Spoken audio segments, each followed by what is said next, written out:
All right, here we're going to read through the first section of part 1 in the StanRichson Document. Just to give a recap, our whole document is oriented towards building a practical, personal framework for living a fulfilling life. Before we could figure out what to do, we must first consider how we understand the world and our capacity to deliberately act at all. Part 1 is about exploring reality as we actually experience it. So we are reading through part 1. I have part 1 completed. Part 2 and part 3, which are actually going to lead us to that ultimate aim, are currently in development. So the core question for part 1, how does our perception and understanding of the world shape our reality, our sense of self, and our ability to act deliberately? Our starting point is what we're going to be reading today. This is the collective knowledge of the world. We are beginning with the vast collective knowledge of the world, the scientific and philosophical ideas we've inherited, to see what foundation it gives us. The idea being that we don't need to start from scratch. We can start with what we have currently. So, yeah, let us begin the reading. Collective knowledge of the world. As we begin our journey to make sense of the world and our role within it, we can naturally start by examining our collective knowledge, the body of knowledge that humanity has developed through centuries of inquiry and experience. This includes scientific discoveries, shared wisdom, and empirical knowledge that have stood the test of time, forming the foundation of what we believe about the world. Collective knowledge provides a strong foundation for understanding and navigating the world. It helps us understand and predict the world, informs our interactions with each other, and gives us the tools to solve practical problems. We can consider how different domains of collective knowledge contribute to an effective understanding of the world and our freedom within it. By examining the strengths and shortcomings of different domains and exploring how their perspectives can complement one another, we can move toward a more integrated and holistic conceptualization of the world. We can consider a few common intuitive assumptions that shape how we often view and navigate the world. Reality is consistent and knowable. There's a common belief that the world operates according to consistent rules, such as cause and effect, and that these rules can be discovered, understood, and used to predict outcomes. This belief allows us to interact with the world confidently, trusting that reality has a structure we can reliably perceive and act upon. Truth is independent of individual perspective. While our personal experiences shape how we perceive events, collective knowledge often assumes that certain truths exist objectively, independent of our perspectives. This belief allows us to function within a shared reality where facts and scientific principles can be universally agreed upon. And then also, knowledge builds cumulatively. Human inquiry has produced a wealth of knowledge that builds upon previous discoveries, from scientific laws to philosophical theories and moral frameworks. This body of knowledge provides practical tools for interpreting the world and making decisions that improve our lives. So these are just intuitions that we kind of have. I wanted to open this off with something just so that we're all on the same page of kind of what we intuitively feel about this collective knowledge. This intuitive framing provides powerful tools to navigate the world. It helps us understand the natural environment, the mechanics of our bodies, and the structures of society. We can trace the physical origins of the universe, predict outcomes in our physical interactions, and develop technologies that shape our future. Our collective knowledge is indispensable for practical life and forms a strong foundation for the framework we aim to build in this document. At the same time, as we proceed, we will consider where these assumptions hold true and where they might benefit from further reflection and refinement. We might be tempted to rely solely on one dimension of collective knowledge, such as empirical science, philosophy, or personal lived experience, as our guide to these questions. However, our mission extends beyond each unidimensional description. For example, while physical science excels in explaining how the physical world operates, it does not clearly address our overarching goal of determining what we should do with our lives, how to live in a way that is meaningful, emotionally rewarding, and morally good. To this end, we must ask, how do different areas of collective knowledge contribute to our understanding of the world and our freedom within it? How do they help us account for the subjective experiences that define our inner lives, such as emotions, consciousness, and personal meaning? How can they guide us through the moral and existential questions we face when considering how to live well? These questions require careful reflection. As we proceed, we will explore how the strengths of collective knowledge can be integrated and where opportunities exist to bridge gaps with the goal of forming a holistic understanding of the world and our freedom within it. So we're going to go through a philosophy of science, per se, where we just kind of discuss what each of these facets brings to the table and why we need to incorporate all of them. All right, a physical world. One of the most intuitive and widely accepted aspects of our collective knowledge is that the world we inhabit is fundamentally physical. This conceptualization of a physical world suggests that the universe is composed of matter and energy, governed by consistent observable laws. This perspective has been instrumental in shaping scientific theories and solving practical problems, offering us a framework to predict and manipulate our environment effectively. From the motion of planets to the neural activity in our brains, the physical world behaves according to predictable principles. These principles are empirical. They can be observed, measured, and understood. Crucially, the physical world operates independently of our individual desires or beliefs. It exists as an objective reality to be discovered, not one shaped by subjective perceptions. Evolution in the physical brain. Our understanding of our own physical makeup, our body and brain, is grounded in our collective knowledge of the physical world. Biology provides the lens through which we study the intricate systems that sustain life, from cellular processes to complex organ functions, and the theory of evolution offers a framework for understanding how life has adapted to survive over time, explaining how our bodies are the result of millions of years of natural selection. Evolutionary science demonstrates that evolution has shaped not only our physical form, but also our cognitive capacities, including the neural structures that underlie consciousness, perception, and thought. The human brain is a highly complex physical mechanism, evolved to interpret sensory information and respond to environmental stimuli. Our thoughts, emotions, and decisions arise from neural activity following the same physical laws that govern the rest of the universe. Composed of billions of neurons that communicate through electrochemical signals, the brain's functioning can be traced back to physical interactions at the subatomic level. All right, the hard problem of consciousness. Despite significant advances in neuroscience, a profound mystery remains. How does neural activity, the firing of neurons and the interaction of various brain regions, result in the subjective experience of consciousness? This is known as the hard problem of consciousness.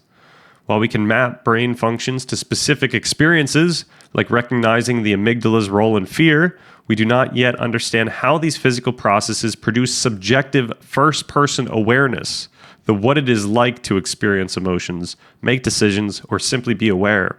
This reveals an important limitation of our current understanding. Although we can explain the mechanisms that give rise to specific experiences, we cannot yet fully account for how these mechanisms result in consciousness itself. This gap in understanding highlights a key challenge of a purely physical understanding of the world. While it explains the physical workings of the brain, it does not yet explain the qualitative aspects of human experience. Determinism and freedom. Determinism lies at the heart of our physical understanding of the universe. It holds that every physical event, from the movement of planets to the firing of neurons in our brains, is the inevitable result of preceding causes. As a physical structure, the brain must operate within this deterministic framework, following the same predictable laws that govern the rest of the universe. In this view, everything we think, feel, or do, including our thoughts and behaviors, is shaped by prior events in a continuous chain of cause and effect. This deterministic framework profoundly shapes how we understand human behavior and decision-making. While we feel that we make free choices, determinism implies that decisions are shaped by factors beyond our control, such as biological processes, environmental conditions, and past experiences. Even our thoughts and desires, which feel spontaneous and autonomous, ultimately arise from neural activity governed by physical laws. This raises a critical question. If our thoughts and actions are determined by prior causes, what becomes of our sense of freedom and agency? Can we truly act freely if everything we do is the inevitable outcome of preceding physical states? Determinism offers a compelling explanation for the behavior of the physical world, yet it struggles to account for the richness of our subjective experience and the sense of freedom that seems integral to human life.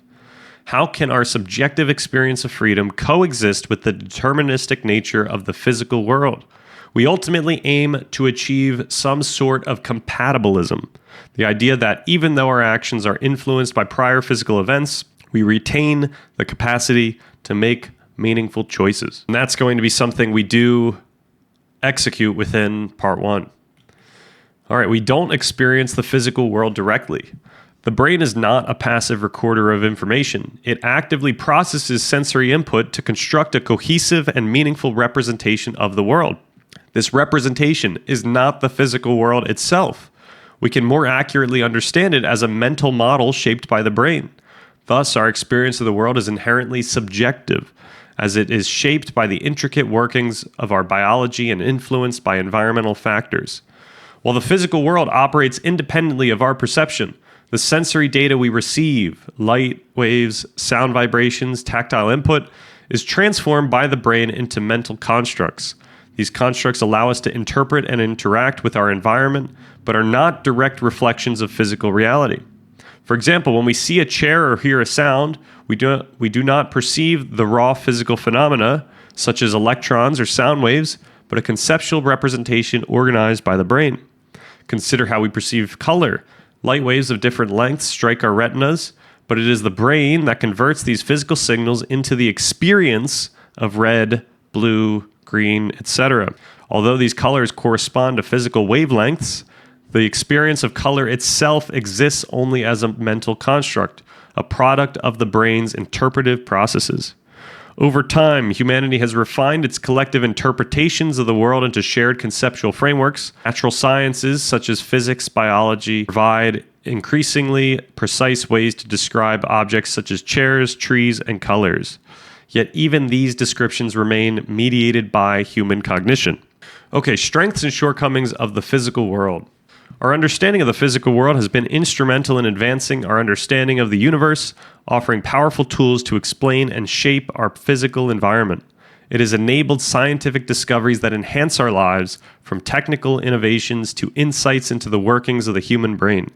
Yet, as we turn to deeper questions about meaning and freedom, this purely physical perspective encounters its limitations. While it can explain how the physical world operates, it struggles to provide satisfying answers to existential questions such as, what should we do with our lives, or what gives life meaning? An understanding of the physical world is invaluable for describing mechanisms of life, but it does not prescribe how to live a fulfilling life. Similarly, while neuroscience can illuminate the biological basis of decision-making, it does not capture the subjective experience of making meaningful choices. As we have seen, the deterministic implications of a physical worldview raise further challenges. If every event in the physical world is determined by prior causes, where does that leave human freedom?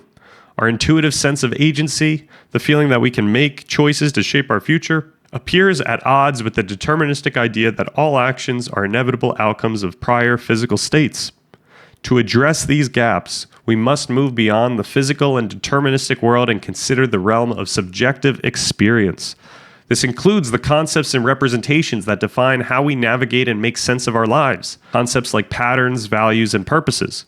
While these abstractions may not be tied directly to physical matter, they are integral to how we interpret the world and find meaning within it. Thus, we must complement the physical world with an exploration of these subjective dimensions.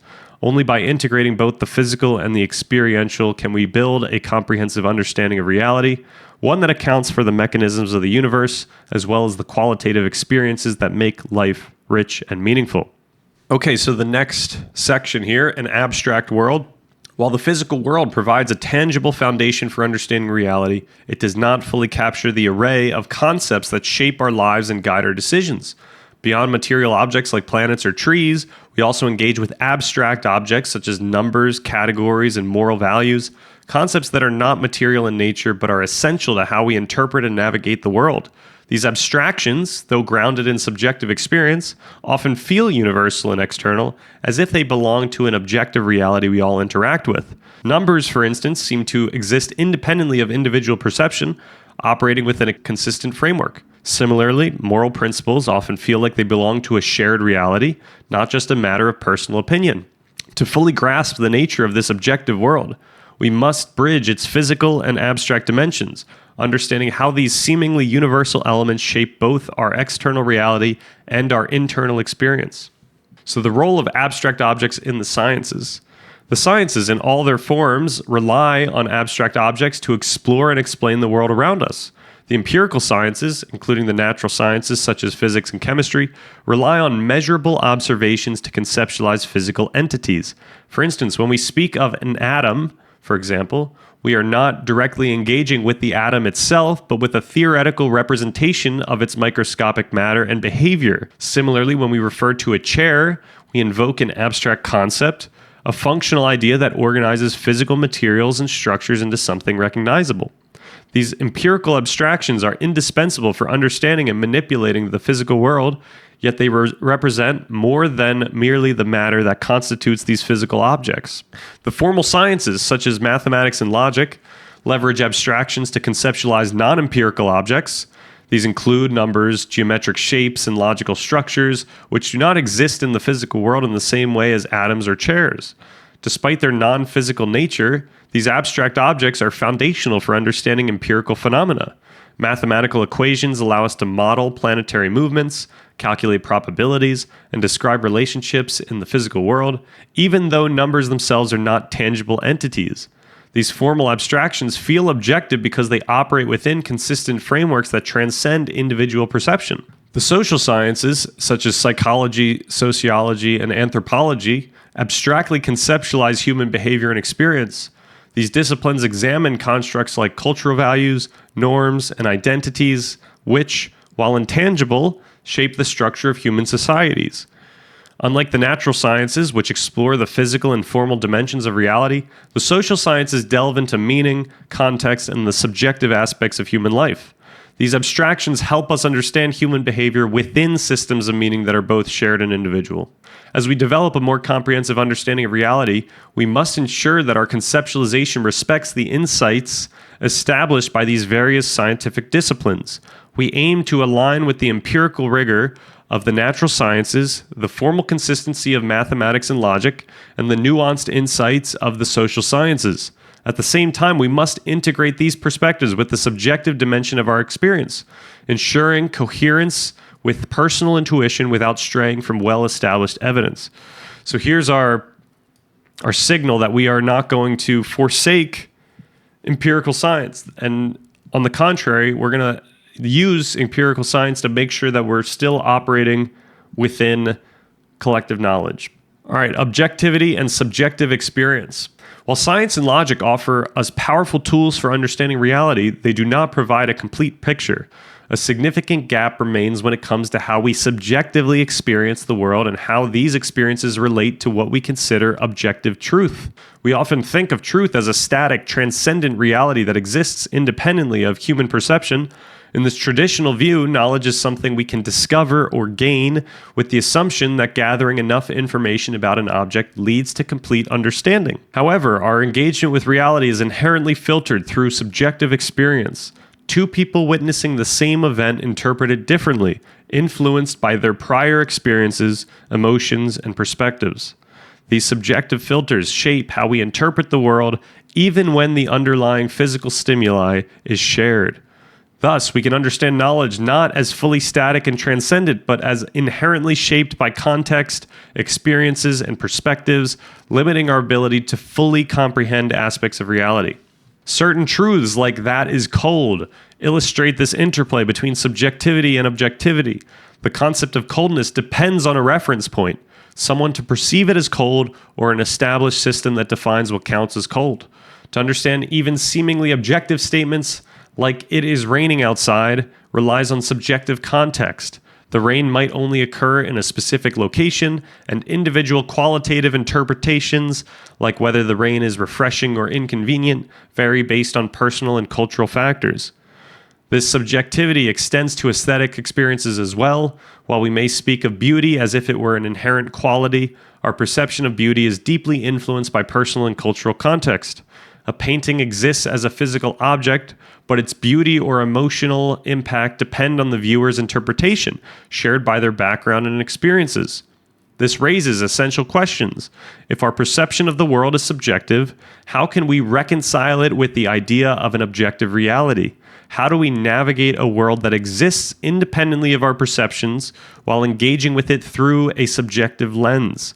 This tension suggests that to fully comprehend reality, we must explore not only the physical and abstract objects that populate it, but also the nature of perception, experience, and consciousness. Science, while essential for understanding the external world, does not capture the richness of human experience, the realm of meaning, value, and purpose.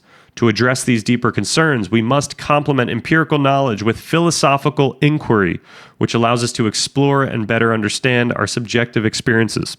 Only by integrating these perspectives can we begin to resolve the tension between objectivity and subjectivity, creating a fuller understanding of reality and the ways we experience it. Okay, the next section, integrating philosophy. The empirical and social sciences, including psychology and neuroscience, provide indispensable insights into the mechanisms of the brain and behavior.